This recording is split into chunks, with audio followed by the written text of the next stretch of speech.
అత్యంత ప్రియమైన blessing time సోదరి సోదరులారా, మిమ్మల్ని కలుసుకోవడం నాకు చాలా సంతోషం. యెహోవా దేవుడు మీకోసం నన్ను ఏర్పాటు చేసుకున్నాడు. మీకు వర్తమానాలు అందించాలని, మీకు ప్రార్థనలు చేయాలని, మిమ్మల్ని దీవించాలని ఆ పరమాత్ముడు నన్ను ఏర్పాటు చేసుకున్నాడు. దేవుని యొక్క చిత్తాన్ని జరిగించడం నాకు చాలా సంతోషం.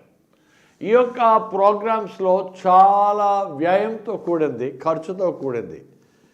ఈ యొక్క ప్రోగ్రామ్స్లో అయ్యే ఖర్చులు ఎవడు మాకు ఇవ్వడం లేదు. మాకు చర్చ్ నుంచి చిన్న చిన్న గిఫ్ట్లు ఏమైనా ఎప్పుడైనా ఇస్తారు. వ్యయంతో కూడింది. ఇన్స్పైట్ ఆఫ్ ఆల్ దట్ ఈ యొక్క టీవీ ప్రోగ్రాం ద్వారా లక్షలాది మంది ప్రజలకు ఈ వర్తమానం అందించాలి. ఒకవేళ కానీ మీరు కూడా దీంట్లో పాలిభాగస్తులుగా ఉండాలంటే యు ఆర్ మోస్ట్ వెల్కమ్. కానీ సోదరి సోదరులారా, నేను హృదయపూర్వకంగా కోరేది ఏంటంటే మీరు దీవించబడాలి, మీరు ఆశీర్వదించబడాలి. నూతన సంవత్సరంలోకి వెళ్తున్నాం. నూతన సంవత్సరం బలం, శక్తి, సంతోషం, దీవెన, ఆ కృప, దేవుని యొక్క ఆశీర్వాదాలతో వర్ధిల్లాలని నేను కోరుతూ ఉన్నాను. ప్రియులారా, యేసయ్య వస్తాడని చాలామంది చూశారు. మనతో యేసయ్య ఉంటాడని కూడా, యేసయ్యతో మేము వెళ్ళిపోతామని కూడా చాలామంది ఎదురు చూచారు. కానీ ఆ ఎదురు చూచిన వారిలో కొంతమంది లేరు. వాళ్ళు ముందుగానే వెళ్ళిపోయారు. కొందరు ఉండిపోయారు. మనం ఉండిపోయాం. యేసయ్య రాకడకు ఇంకా సమయం ఉంది. మనం ఇంకా క్రొత్త ఏళ్ళలోకి ప్రవేశించే అవకాశాన్ని, ఆ కృపను దేవుడు మనకిచ్చాడు. ప్రభు ఇచ్చిన ఈ మంచి అవకాశాన్ని సద్వినియోగం చేసుకుందాం. కాలం చాలా తక్కువ. మనకు ఒకవేళ కానీ 100 ఏళ్ళు ఆయుషిస్తే సగం టైం సుమారుగా 50 సంవత్సరాల నిద్రలోకి పోతుంది. మనకు 100 ఏళ్ళు అనుకుంటాం, కానీ జీవించిన కాలం 50 సంవత్సరాలే. గత సంవత్సరాల్లో మన కళ్ళ ముందే ఎన్నో కరువులు, కాటకాలు, కొట్లాటలు, చంపుకోవడాలు, మర్డర్స్, రేప్స్ ఒకటి కాదు. ఈ ప్రపంచంలో రకరకాల భూకంపాలు, సునామీలు, గవర్నమెంట్లు మారిపోవడాలు, కొత్త గవర్నమెంట్లు వచ్చేయడాలు, రకరకాల కార్యక్రమాలు జరిగాయి. ఎంతోమంది మరణించారు. రేపు చూద్దామనుకున్న వారు కూడా మాయమైపోయారు. మనలను దేవుడు బ్రతికించి ఉన్నాడు. వండర్ఫుల్. మనం ఎంత అదృష్టవంతులం, ఎంత భాగ్యవంతులం. ప్రియులారా, ఇప్పుడు మనము ఎరగనటువంటి ఒక నూతన సంవత్సరంలోకి మనం వెళుతూ ఉన్నాం. గత సంవత్సరాల్లో లాంటి సంవత్సరం ఇది కాదు. మొదటి పేతురు గ్రంథం 4వ అధ్యాయం 7వ వచనం ఇలా చెప్పబడుతూ ఉంది. అయితే అన్నిటి అంతము సమీపమై ఉన్నది. కాగా మీరు స్వస్థ బుద్ధి గలవారై ప్రార్థనలు చేయుటకు మెలకుగా ఉండుడి. ప్రేమ అనేక పాపములను కప్పును గనుక అన్నిటికంటే ముఖ్యముగా ఒకని ఎడల ఒకడు మిక్కుటమైన ప్రేమ గలవారై ఉండుడి. సణుగుకొనకుండా ఒకరికి ఒకడు ఆతిథ్యము చేయుడి.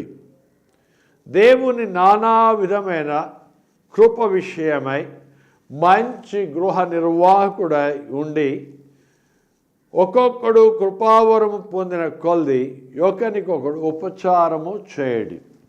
అన్నిటికీ అంతము కలదు.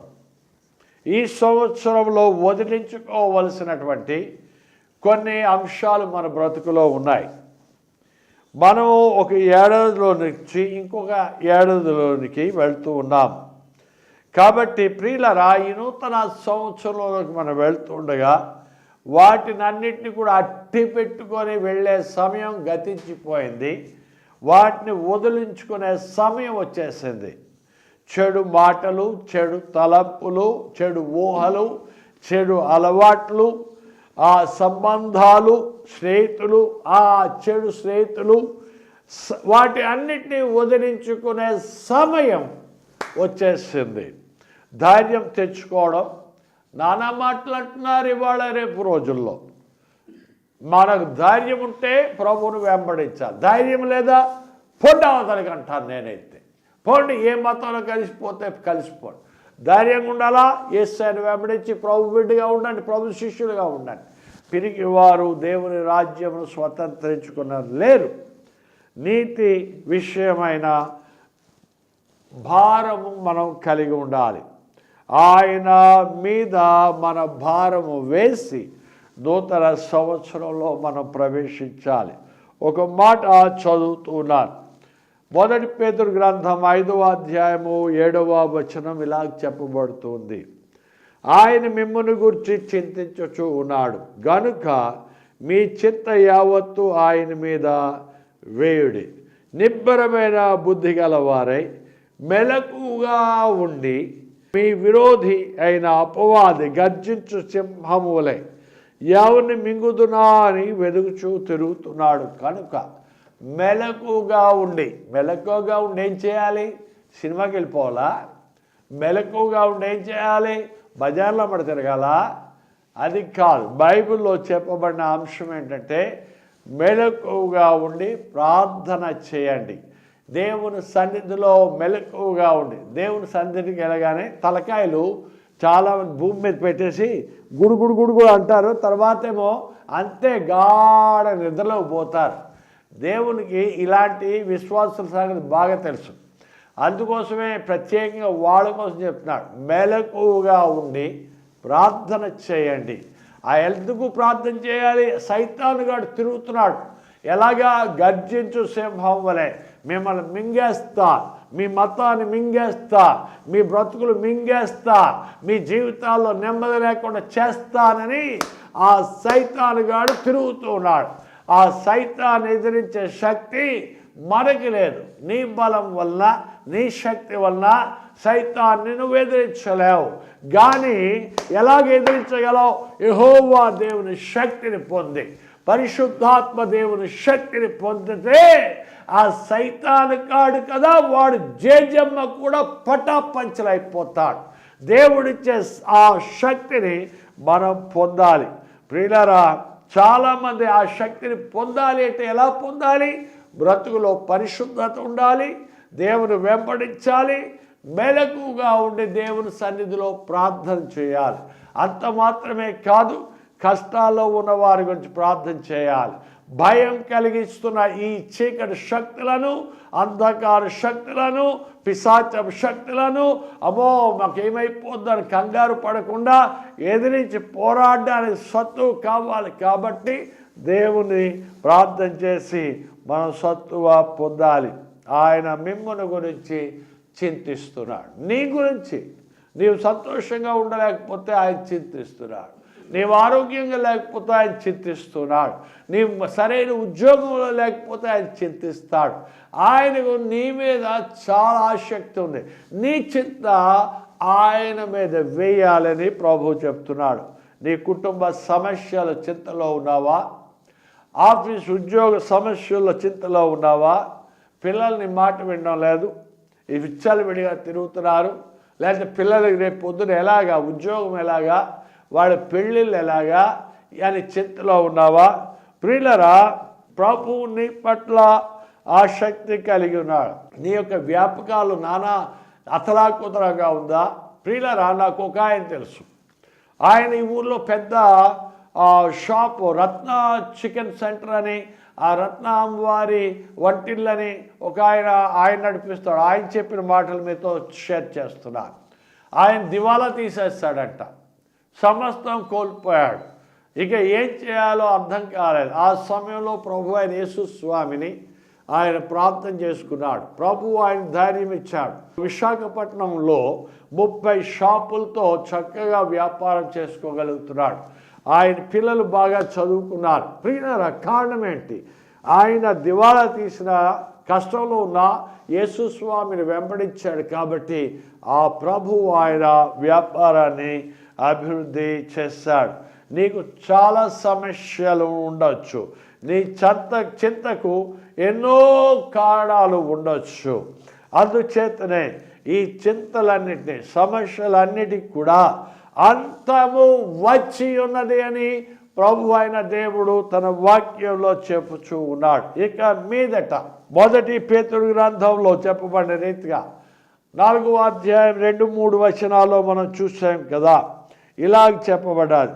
శరీర విషయంలో శ్రమ పడినవాడు శరీరమందు జీవించి మిగిలిన కాలము ఇక మీదట మనుజాసలను అనుసరించు కొనక దేవుని ఇష్టానుసారముగానే నడుచుకున్నట్లు పాపము జోలికి నేమియు లేకుండా ఉండవలెను. ప్రియులారా, అంత మాత్రమే కాదు, దురాశలు, మద్యపానం, అల్లరితో కూడిన ఆటపాట్లు, త్రాగుబోతుల యొక్క విందుల్లో పాలు పంచుకోకుండా పరిశుద్ధత కాపాడుకొని ఉండాలని ప్రభు కోరుతున్నాడు. అంత మాత్రమే కాదు ప్రియులారా, ఈ సంవత్సరం మనం వదిలించుకొని నూతన సంవత్సరంలోకి పోవలసిన ఇంకా కొన్ని విషయాలు, అనగా స్వార్థం, అతిశయం, గర్వం, అహంభావం, పొగరు మొదలగు భయంకరమైన ఈ పిశాచపు గుణాలు, సైతాను గుణాలు మనం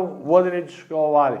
అవి వదిలించుకొని ముందుకు సాగిపోవాలి. వాటి నిమిత్తం ఇవన్నీ వదిలించడానికి, నూతన జీవాన్ని ఇవ్వడానికి, నూతన బ్రతికి ఇవ్వడానికి యేసు స్వామి ఈ లోకానికి వచ్చాడు. ఆయన చెప్పిన ఆ మాట ప్రకారం ఆ పరిశుద్ధాత్మను మనం పొంది పరిశుద్ధాత్మ యొక్క శక్తితో మనం ముందుకు సాగిపోవాలని ప్రభు అయిన దేవుడు కోరుతూ ఉన్నాడు.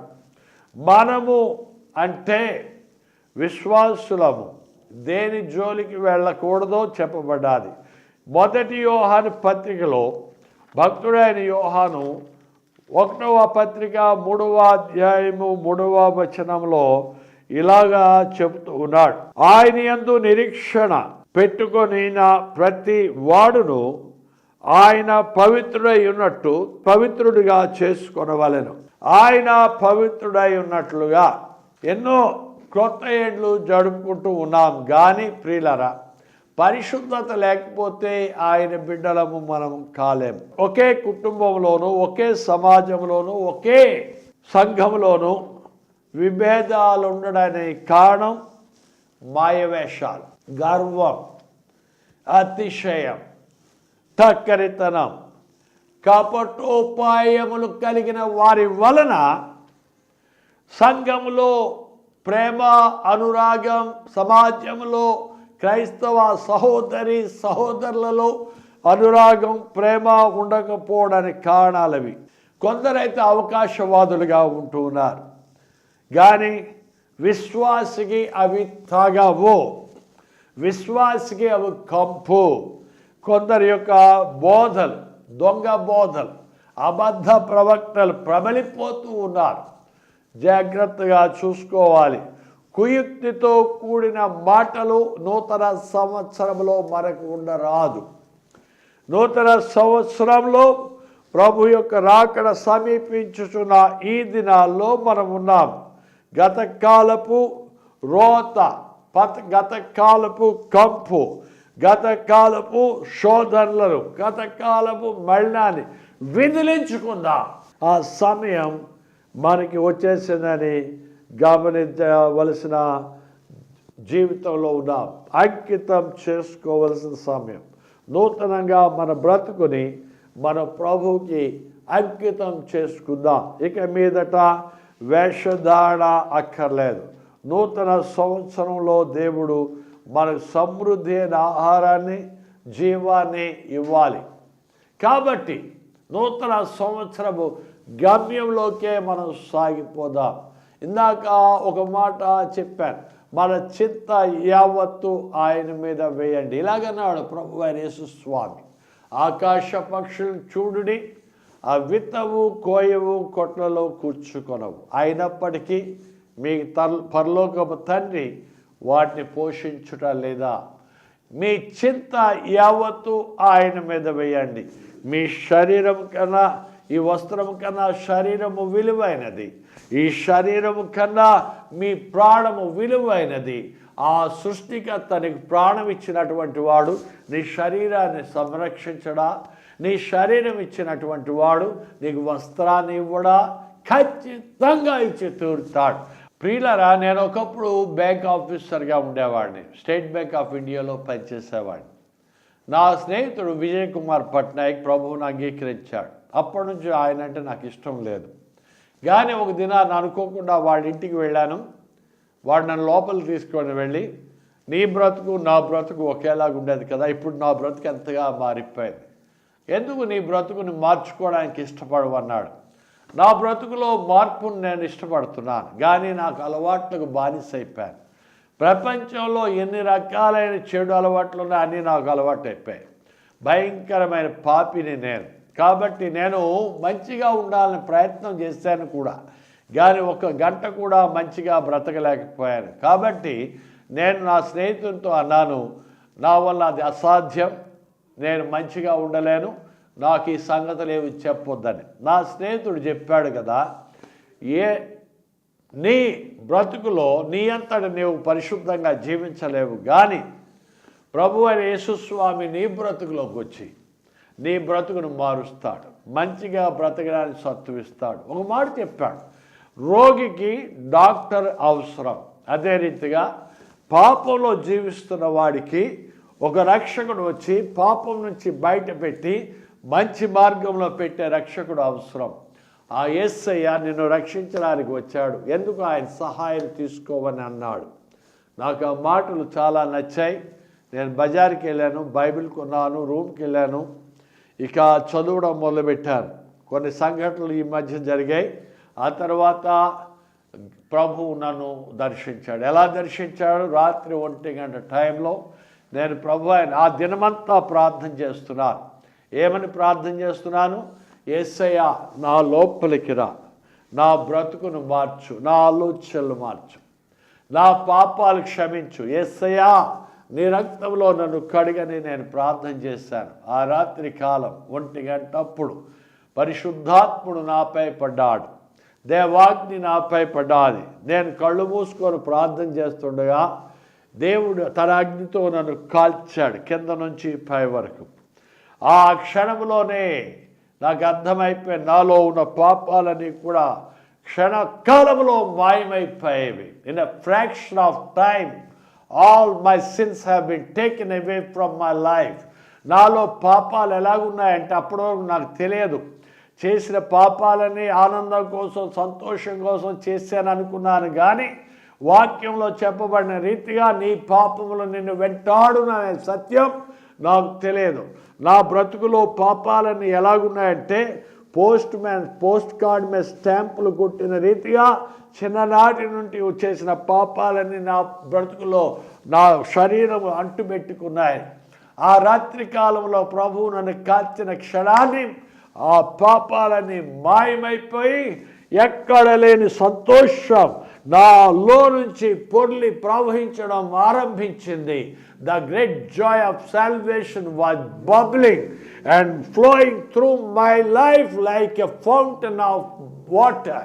And ఆ రాత్రి కాలంలో నా బ్రతుకులో ఒక్క పాపము కూడా లేదు.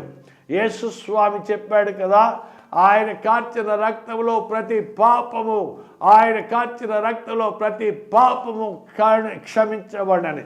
యేసయ్య రక్తము ప్రతి పాపము నుండి మనల్ని పవిత్రపరచును. హల్లెలూయా. అది వాక్యానుసారమైనటువంటి ఫ్యాక్ట్ మాత్రమే కాదు, కానీ ప్రభు నా జీవితంలో ఇచ్చిన గొప్ప అనుభవం. ఆ ఆదాము సృజించబడే దినాన్ని ఆయనలో ఒక పాపము కూడా లేదు. అదే రీతిగా నా బ్రతుకును మార్చాడు ప్రభు. నా తలంపులు మారాయి, నా బ్రతుకు మారింది, నా జీవిత ధ్యేయం మారింది. ఆనాటి నుంచి నేను క్రీస్తు యొక్క సువార్తికుడుగా, క్రీస్తు యొక్క శిష్యునిగా, క్రీస్తు యొక్క బోధకునిగా ప్రతి వానికి ఈ యొక్క సత్యాన్ని చెప్పడానికి, ఈ వెలుగు అందించడానికి ప్రభువు నన్ను ఎన్నుకున్నాడు. ఆ వెలుగు మార్గంలో ప్రతి వారు సాగిపోవాలని కోరుతున్నాను. God bless you. ఆమేన్. మా సృష్టికర్త యెహోవా మా దేవా, ఈ శ్రోతలు ఎవరైతే ఈ వాక్యాన్ని వింటున్నారో, ఇంకా ఎవరైతే రక్షణ పొందలేదో, ఎవరైతే పాప క్షమాపణ పొందలేదో, ఎవరైతే ఇంకా స్వస్థతలు కావాలని ఎదురు చూస్తున్నారో, ఎవరైతే దెయ్యాల చేత, పిశాచాల చేత, చీకటి శక్తుల చేత పీడింపబడుతున్నారో వారందరినీ యెహోవా మా తండ్రి నీ చేతుల్లో పెడుతున్నారు. మీరందరూ మీ చేతులు ఈ టీవీ వైపు చాపండి. ఇదే పాయింట్ ఆఫ్ కాంటాక్ట్. యెహోవా దేవుడు నిన్ను స్వస్థపరచనై ఉన్నాడు. యేసయ్య నిన్ను ముట్టనై ఉన్నాడు. యేసు రక్తం నీ మీద ప్రవహింపనై ఉన్నది. యేసయ్య ఈ ప్రజలను ముట్టుము నాయన, వారి అవసరతలు తీర్చుము నాయన. వారి రోగాలు ఏ రోగమైనా, నడుము నొప్పి అయినా, జాయింట్ పెయిన్స్ అయినా, గుండె వ్యాధి అయినా, మనో చింత అయినా, ఆ కడుపులో ఉన్న కడుతులైనా, కాలేయంలో ఉన్న జబ్బులైనా యేసు నామములో మాయమైపోవాలని ఆజ్ఞాపిస్తూ ఉన్నాను. తండ్రి నీకే వందనాలు. నీ దీవెన ఆశీస్సులతో ఈ ప్రజలను ఆశీర్వదిస్తూ ఉన్నాను. ప్రభువా, ఎవరైతే అప్పులతో సతమతం అవుతున్నారో, ఎవరైతే కుటుంబ సమస్యలతో సతమతం అవుతున్నారో, యేసు నామములో ఈ అప్పుల భారం మాయమైపోవాలి. ఆ కుటుంబ సమస్యలను యేసు నామములో బయటికి పొమ్మని ఆజ్ఞాపిస్తూ ఉన్నా. తండ్రి దీవించి మహిమ, ఘనత, ప్రభావాలు పొందుము. యేసు నామములో ప్రార్థిస్తున్నాము తండ్రి. ఆమేన్. God bless you. ఆమేన్. తండ్రి, కుమార, పరిశుద్ధాత్ముని నామములో దీవెన. ప్రియమైన బ్లెస్సింగ్ టైమ్స్ సోదరి సోదరులరా, మిమ్మల్ని టీవీ త్రూగా కలుసుకోవడం చాలా సంతోషంగా ఉంది. మీ గురించి ప్రార్థన చేస్తూ ఉన్నాము. మీకు ప్రార్థన అవసరత లేదు, ఏమున్నా సరే మాకు వెంటనే ఈ ఇవ్వబడినటువంటి టెలిఫోన్ నెంబర్లకు కాల్ చేయండి. మీకోసం మేము ఖచ్చితంగా ప్రార్థన చేస్తాం. నిశ్చయంగా యెహోవా దేవుడు మీ ప్రతి అవసరాన్ని తీరుస్తాడు. అది రోగమైనా, జబ్బైనా, కష్టమైనా, నష్టమైనా, బలహీనతైనా వెంటనే ప్రార్థన చేయండి. దేవుని యొక్క జవాబుని పొందండి. ప్రభు నా ద్వారా ఈ వర్తమానాల్ని మీరు పొందాలనేది దేవుని యొక్క సంకల్పం. దేవుడు నిశ్చయంగా మిమ్మల్ని ఆశీర్వదిస్తాడు. మా నెంబర్లకు ఫోన్ చేయండి. అంత మాత్రమే కాదు, మీరు లెటర్స్ కూడా రాయండి. కింద ఉన్న అడ్రస్ ప్రకారం మీ అడ్రస్కి మా కరస్పాండెన్స్ ఉంటుంది, మా లెటర్స్ వస్తాయి. ఒట్టి టీవీలోనే మాట్లాడడమే కాకుండా మాకు చాలా సిఎల్సి చర్చెస్ ఉన్నాయి.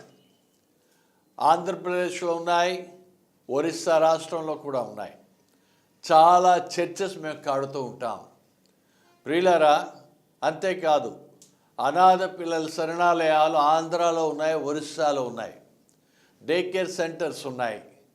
ప్రతి సంవత్సరం ఆయా నీళ్లు దొరకని ప్రాంతాల్లో, డ్రాట్ ఏరియాస్లో మేము బోర్వెల్స్ వేస్తూనే ఉన్నాం. ప్రతి సంవత్సరం క్రూసేడ్స్, సెమినార్స్ జరుగుతూనే ఉన్నాయి. ఆయా ప్రాంతాల్లో మీటింగులు పెడుతూనే ఉన్నాం. చాలా దేవుని యొక్క పరిచర్య బలంగా సాగుతుంది. చాలామంది సేవకులకు సైకిల్ ఇస్తాం, బైబిల్ స్కూల్లో ట్రైనింగ్ ఇస్తాం. చాలామంది పేద పిల్లలకు ఆయా స్కూల్స్లోను, కాలేజీలో చదివేటప్పుడు వాళ్ళ స్కూల్ ఫీజులు, వాళ్ళ బస్ ఫీజులు, వాళ్ళ షూస్ మొత్తం కొనేసి ఇస్తున్నాం. చాలామంది మా వృద్ధ శరణాలయాల్లో పెద్దవారైనటువంటి వారు ఉన్నారు. ఈ పనులన్నీ కూడా జరగాలి అంటే మీ సహకారం కావాలి, మీ కోఆపరేషన్ కావాలి. దేవుని యొక్క ఈ సువార్త సేవ మీతోనే కాదు, ఈ రాష్ట్రంతోనే కాదు, ఇంకా ఇతర రాష్ట్రాలకు, ఇతర దేశాలకు వెళ్ళాలి. మీరు బలపరచండి, మమ్మల్ని ప్రార్థన చేయండి. ఒకవేళ ఆర్థిక సహాయం చేద్దాం అనుకున్నటువంటి వారు ఉంటే మా బ్యాంక్ అకౌంట్ నెంబర్ ఇక్కడ మీకు రాస్తున్నాం, చూపెడుతున్నాము. ఆ బ్యాంక్ అకౌంట్ నెంబర్కి మీరు డిపాజిట్ చేయవచ్చు. మాతో డైరెక్ట్గా మీరు కరస్పాండెన్స్ చేయవచ్చు. ఏ అవసరత ఉన్నా సరే మేము ఖచ్చితంగా మీకోసం ప్రార్థన చేస్తాం. ఎటువంటి రోగమైనా సరే ఖచ్చితంగా యెహోవా దేవుడు ఆ రోగాన్ని తొలగిస్తాడు. ప్రియులారా, ఈ అవకాశాన్ని ఇచ్చిన ఆ దేవునికి వందనాలు, మహిమ, ఘనత, ప్రభావాలు. Blessings time. God bless you. దేవదేవుడు మిమ్మల్ని ఆశీర్వదించి, దీవించి, వర్ధిలజేసి, మీ ప్రతి అవసరాన్ని తీర్చి, మీ ఇంట్లో శాంతి, సమాధానం, ఆరోగ్యం ఇచ్చి వర్ధిలజేయాలని కోరుతూ ఉన్నాను. దేవునికి వందనాలు. God bless. ఆమేన్. మా సృష్టికర్త యెహోవా మా దేవా, ఇవాళ ఈ టీవీ ప్రోగ్రాం వింటున్నటువంటి శ్రోతలను మీ చేతుల్లో పెడుతున్నాను. మా తండ్రి, నీ ఆశీర్వాదములు వారిపైకి తీసుకొని రండి. ఏ రోగమున్నా, సైతాను, చీకటి, అంధకార, పిశాచం శక్తుల చేత ఎవరైనా పీడింపబడుతున్నా, అప్పుల వలన, ఇతరత్ర భారాల వలన అప్పులు పాలైపోయిన వారు ఉన్నా, యెహోవా మా దేవా, వీరిని మీ చేతుల్లో పెడుతున్నా. అద్భుతం చేయండి. ఒక మిరకల్ జరగాలి నాయన. వారి కష్టాల నుంచి వారికి విడుదల కలగాలి. దీవించుము, ఆశీర్వదించుము. నీ నామమునకు మహిమ కలుగునుగాక తండ్రి. యేసు నామములో ప్రార్థిస్తున్నాము తండ్రి. ఆమేన్. God bless. God bless. God bless. వివరములకు మీరు సంప్రదించవలసిన మా చిరునామా: bishop Sudhir K Mohanty, CLC ministries, Srinagar, Gajuwaka, Visakhapatnam 530026. మా టెలిఫోన్ నెంబర్స్ 7799-833-73 మరియు 7799-833-74 మరియు 7799-833-75 మరియు 7799-833-76. మా ఈమెయిల్ అడ్రస్ bishopsudhir@yahoo.com. మా account number 3389-280-5890. SBI BHP branch, Visakhapatnam.